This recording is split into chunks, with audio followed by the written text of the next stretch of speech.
Okay guys, I want to introduce you to one of my best friends. I've known her for almost 10 years right now. She's a gorgeous girl. This is Lisa, everybody.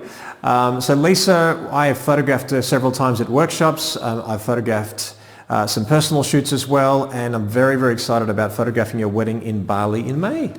So you're going to be introduced to Dylan. Very handsome man, beautiful guy as well, and so it's good that we're going to have a real couple that we can pose, and then we can actually explore all these different things. So let's do this. Now, very, very importantly, guys, that mirroring is your best way of actually getting someone to pose. Now, yes, you have to know what you're doing to actually get them to mirror you, but let's just establish how easy mirroring can be. So let's do this. So if you just go at the foot of that little area there, so I will basically say to a bride, hey, mirror exactly what I do, and then it'd be effortless for the rest of the day. So we do it with the face first. Yeah, perfect. All right, so now let's turn the body.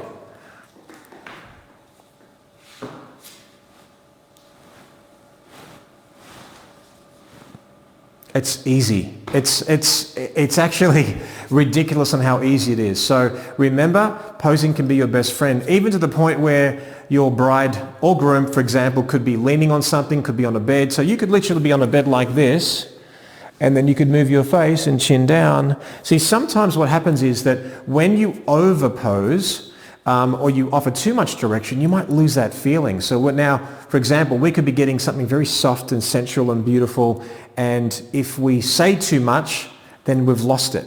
So very, very gently, you can just get the bride to just very gently in turn, and she can mirror your energy as well. So it's not just about mirroring the physicality or physiology, it's actually mirroring the energy. And it also could be the way you speak. So for example, if I said, turn left, chin up, chin down. It's just very mechanical, and what I'm saying is just, it's a bit flat. There's no energy in there at all. Now, sometimes if you're far away, I would give you a very clear direction, but sometimes what I'll do is just soften my voice.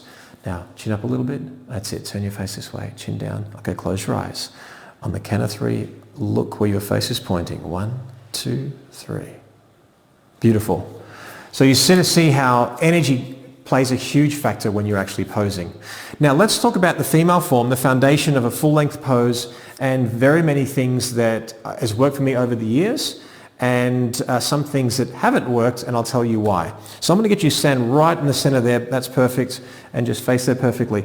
Now guys, really, really important that you actually ask for permission to touch a certain part of the body. I believe that shoulders and hands are a safe area to touch, okay? Because you shake hands with someone, it's considered okay. You do this with someone, you might just pat them on the shoulder. It's considered like normal etiquette that touching hands and arms and shoulders are okay.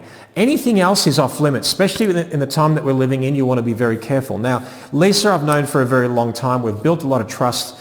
There's no issue. I could sort of move her legs and shoulders and things like that, but I want to teach you in a way where if you're dealing with strangers or a relative stranger, because you may have met the bride 3 or 4 times, on exactly how you pose. So remember, shoulders, arms and hands are okay. If you also feel a little bit awkward, you might ask, do you mind if I touch your hands and shoulders? Will that be okay? And do you see how I'm actually almost bowing? I'm saying I'm here to serve you. That's always a comfortable way of building trust there as well. Anything else, I'll usually ask permission. Like now with Lisa, because I've actually photographed her countless times, she'll know that I could walk up to her and I can tilt her face. Like, let's say the mirroring thing is not working and perhaps she needs a little bit of help, then that's where I'll either do that if I've built enough trust, or I'll ask permission.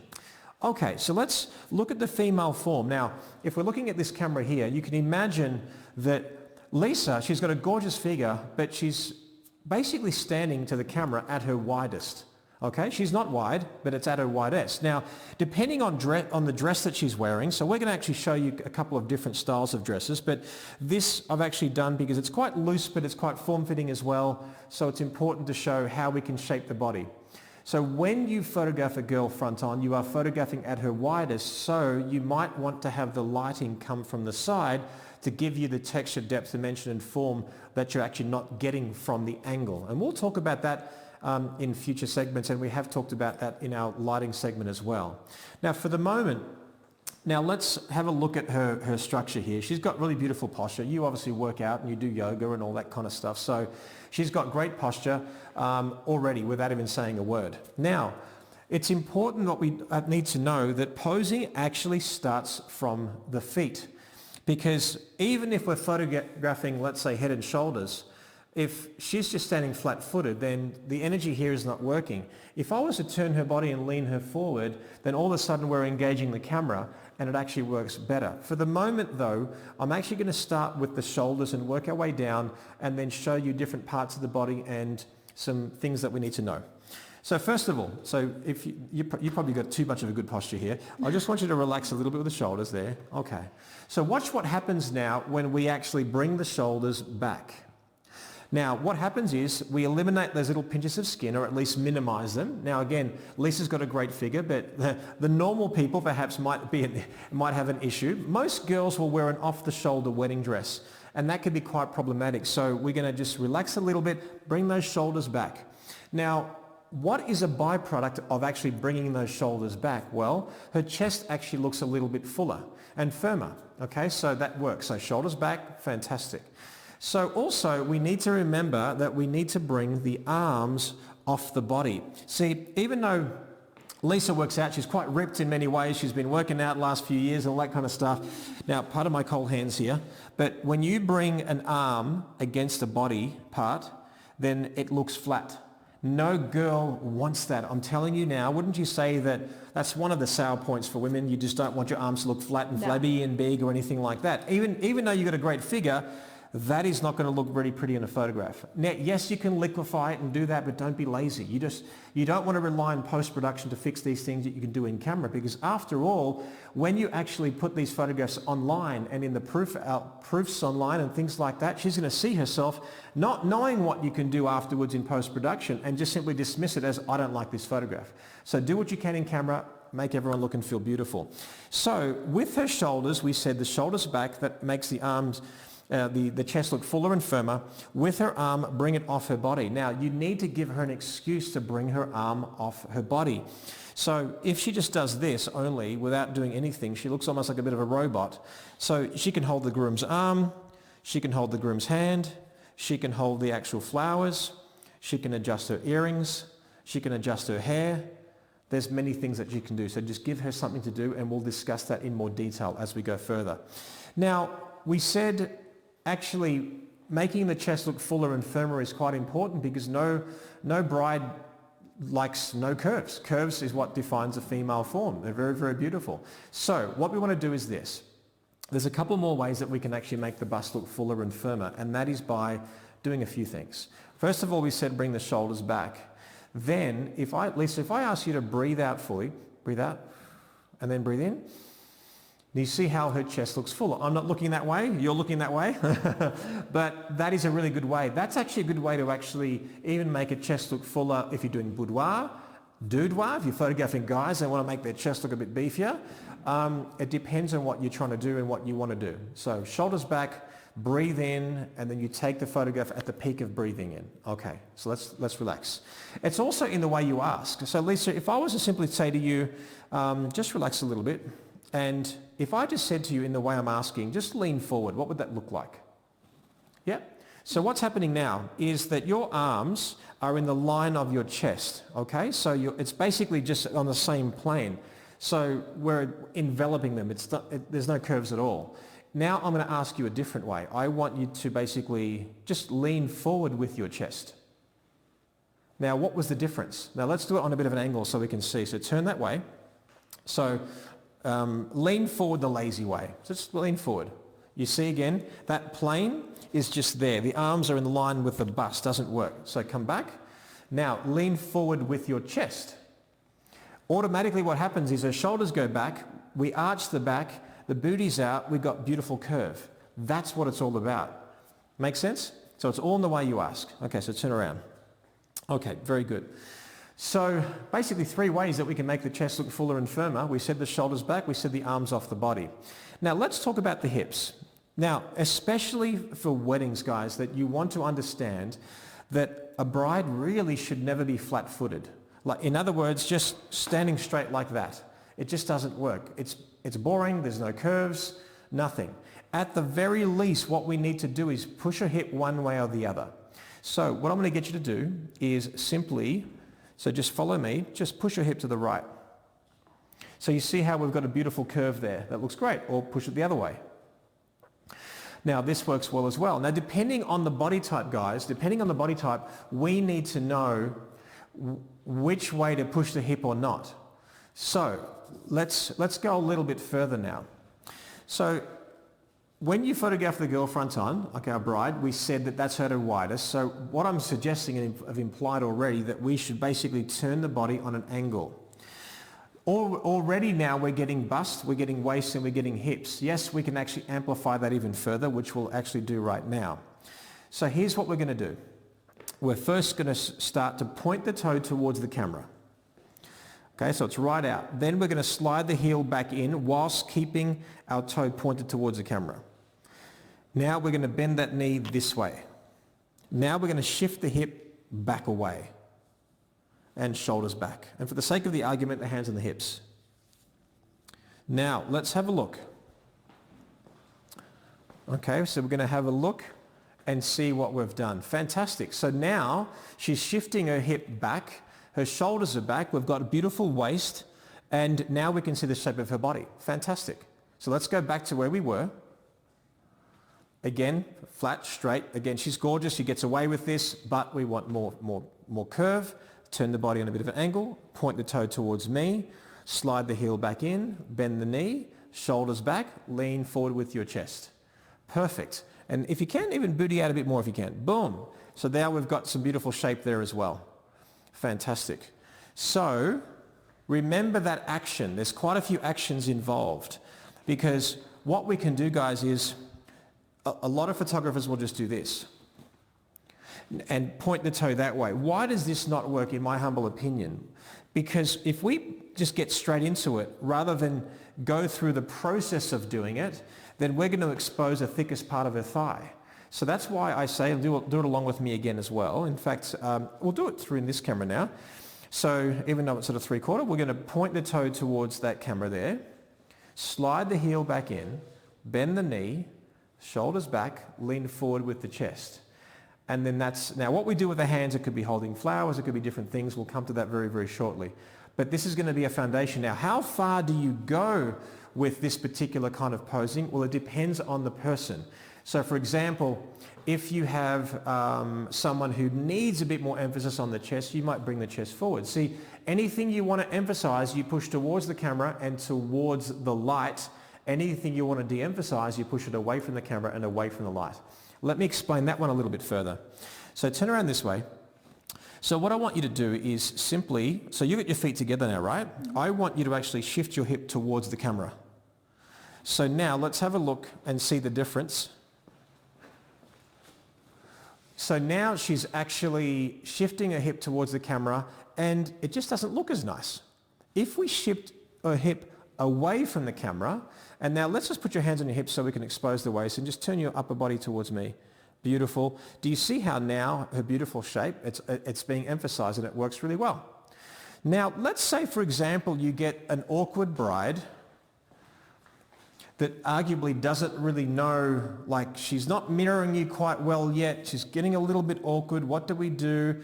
Well, I'm not going to touch her hips, they're not mine to touch, okay? So what I do is this. I grab her own hand. We said the hand is not a safe area to touch.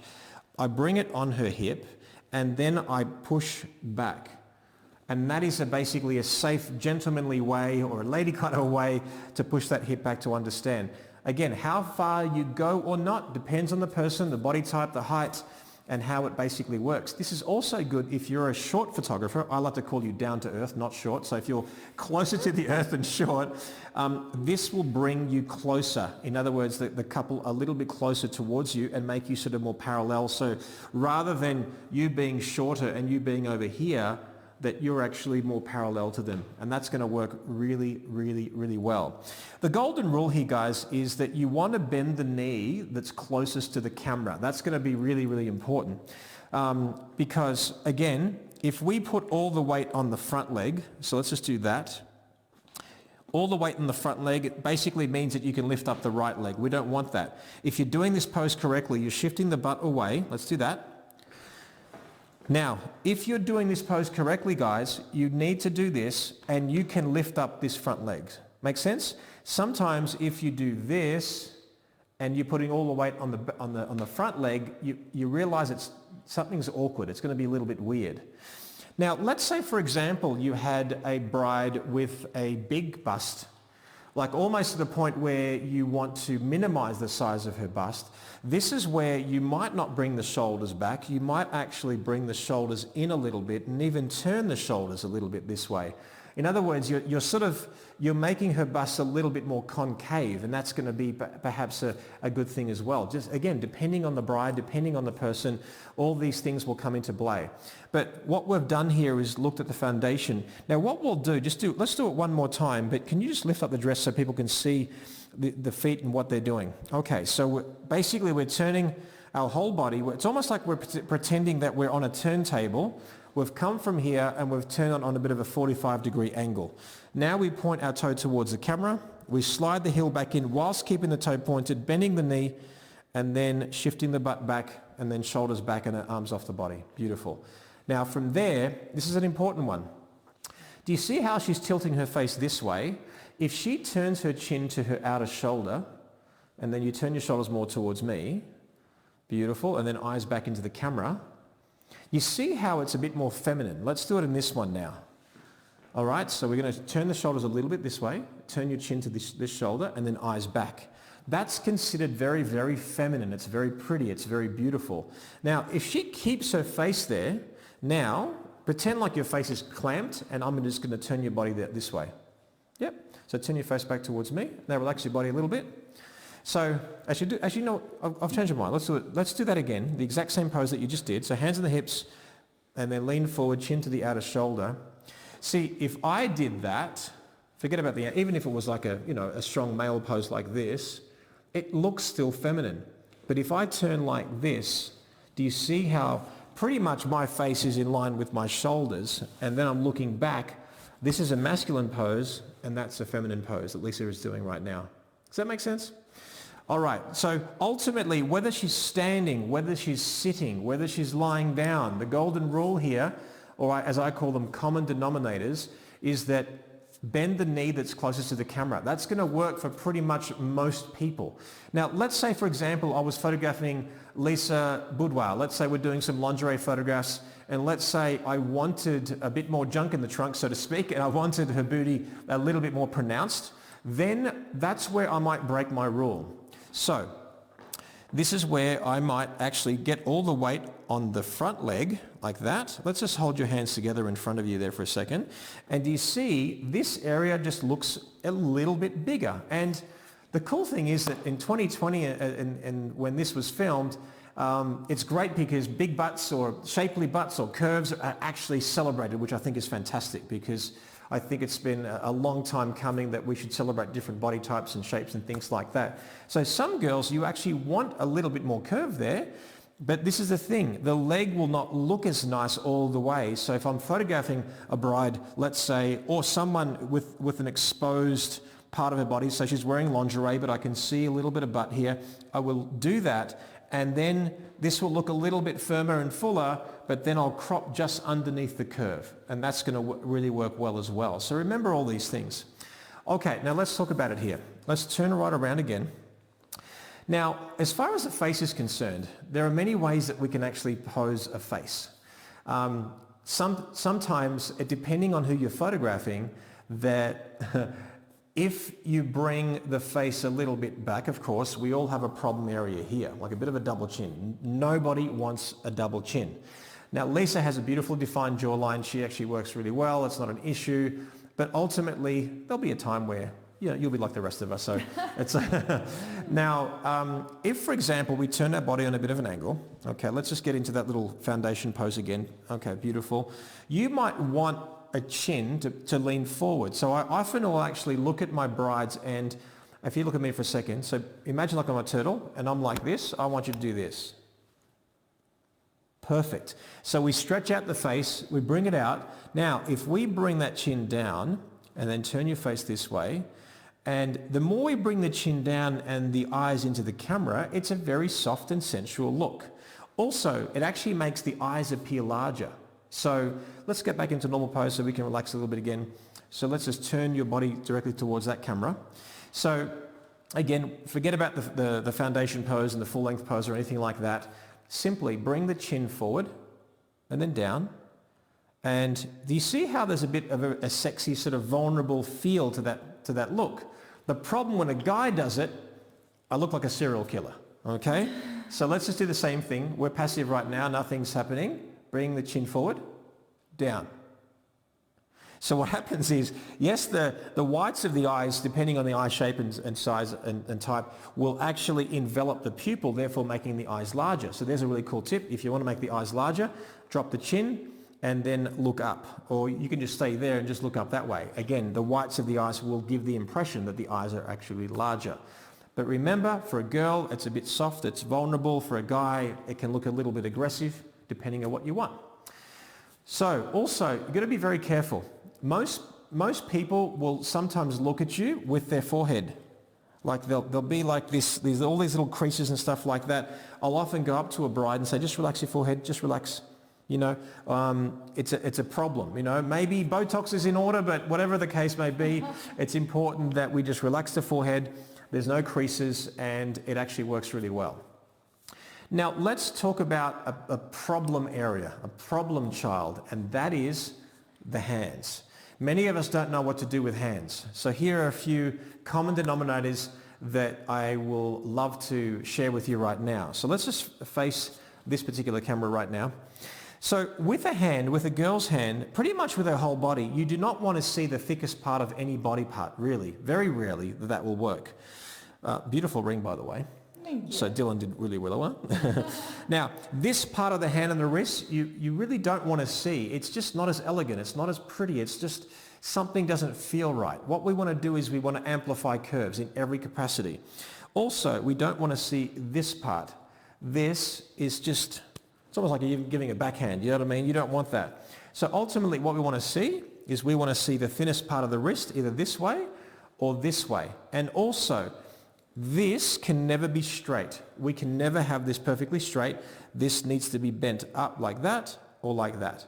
So that or that. Now, do you see how easy that is? I'm not going to show you the bird finger, but my middle finger and the thumb, that can easily direct her in any way that I want to go.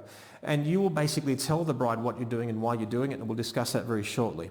So what I'm getting at is, and an easy way of actually remember how to pose hands is this. So actually, Lisa, I'll get you over here. And I'm going to get you to mirror me. Okay, so start with your hands like this. And now just roll your wrist into you. Perfect. Now turn around, let's face that camera there and do the same thing. So start with your hands flat. We're going to put them on the biceps. And now we're going to just roll them around like that. You see how easy that is? Now you might say, well, Jerry, that's just one pose, crossing arms. Well, what else do I do with this hand? How else do I pose it? Well, let me explain. Stand in the middle there again, or a little bit to the right of the middle.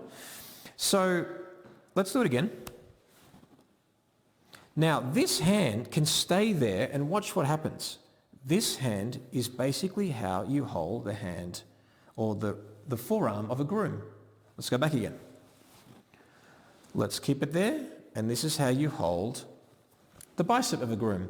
You see, when a bride holds a groom like this, there's just no emotion. It doesn't feel right at all. So what I want to do is we want to grab and then roll around. Grab, roll around. I don't love you, I love you. I don't love you, I love you. Hand like this straight. I don't love you, I'm slapping you, I love you. So remember, do it again. And then I can hold a drink with like that. Do you see how the hands are just very, very soft and delicate? So remember, whatever you're doing, whether you're holding flowers, just remember, do this, and you're holding flowers. Do this, you're actually holding a champagne. Do this, and you're actually holding a veil. It could be whatever you want. So